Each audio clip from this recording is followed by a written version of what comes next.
either side, you'll notice there's a rather large tunnel out there. That is one of the original water diversion tunnels.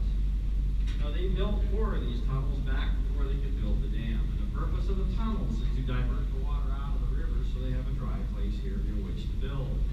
Each of these 4 tunnels is roughly 3/4 of a mile long. They're all blasted on solid volcanic rock. They spent 19 months digging and blasting the tunnels.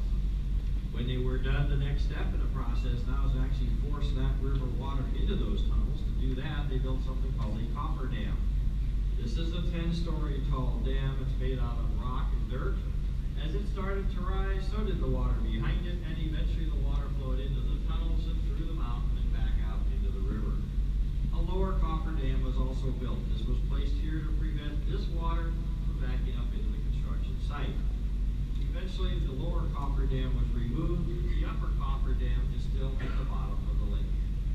Now, once they had the 2 Hoover Dams in place, they could actually start building Hoover Dam itself. Now, the dam is built out of solid concrete. All of that concrete was delivered in buckets. Each bucket held 16 tons of concrete. They delivered a bucket every 90 seconds, and they did that day in and day out for 23 and a half months straight. Once they started pouring concrete, they never stopped until they completed the dam. By the way, a little historical note, yesterday was the 83rd anniversary of the pouring of the first bucket of concrete at Hoover Dam. So while they're building the dam, they're building a lot of other structures out here, including 4 water intake towers. Today, when you stand on top of the dam and you look into the lake, you'll see those 4 white towers sticking out. That's what those are, the tops of the water intake. Once the dam is completed, the intake towers are under construction. The next major step now is to actually create Lake Mead. To do that, they had to block off all of those tunnels they spent all that time digging. They put a steel gate in front of each one of them and a 400-foot-long concrete plug in the middle of each tunnel. They closed off 3 tunnels right away. They left the 4th one open for 3 more years because people downriver still had to have water.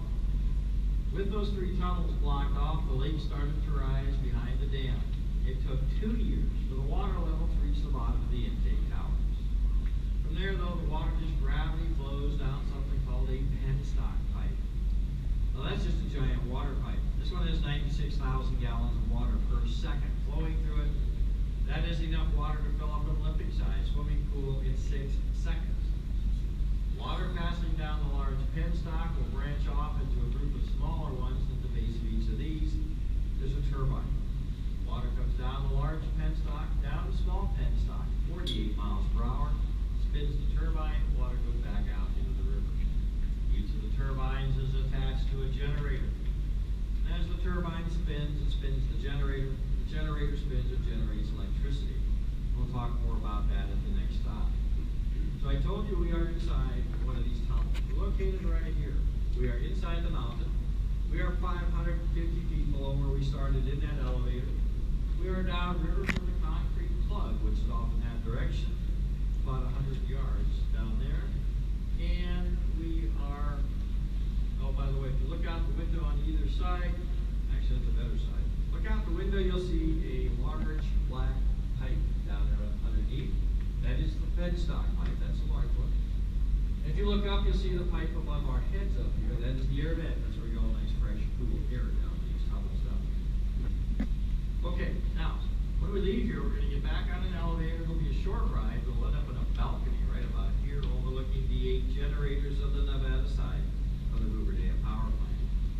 There's also 9 more generators on the Arizona side, but we do not go over there. Now the last major construction project I want to mention are the 2 spillways, one on either side of the lake. And the dam itself is not designed to have water flow over the top of it, because if it ever did, it would destroy the power plant. We don't want that to happen. So we have the 2 spillways. If the lake's ever full, water flows into a spillway, down the spillway tunnel, which is actually over the top of that plug, and the water ends up back down in the river. The 80 years we've had a lake here, we've used the spillways twice. The first time was a test to see if they would work, and they did. The only other time they ever used them was 1983. That year, Lake Mead overflowed the top of the spillways. We had a volume of water that equals what flows over Niagara Falls. We had that for 2.5 months straight. We managed to flood everything between here and the Mexican border and then all the way down to the Baja. So it's not a pretty sight, and we're here to see it. You know what I mean. This is the Nevada Spillway. This is a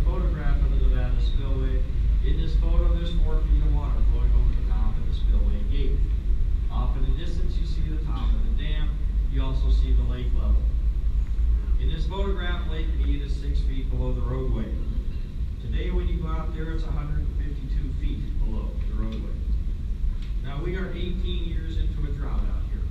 We get all of our water from snow melt in the western Rockies. They haven't had an average year of snow in 18 years, let alone above average amount in order to help fill the lake up a little bit. So what happens is we send more water downriver every year than what we receive in. If you come by here next year about this time, Lake Mead's going to be about 5 feet lower than it is today. And also the lake level today has not been this low since they filled it back in February of 1937. So that cheery note. You all just felt that? Oh, heard that water running? I know that. Nobody jumped and screamed. That's good. Now, what that was is it getting ready to start up a generator. When they do that, when they turn, it's like turning on the faucet and turn the generator on. You got all that water goes out through the generator. Something has to replace it.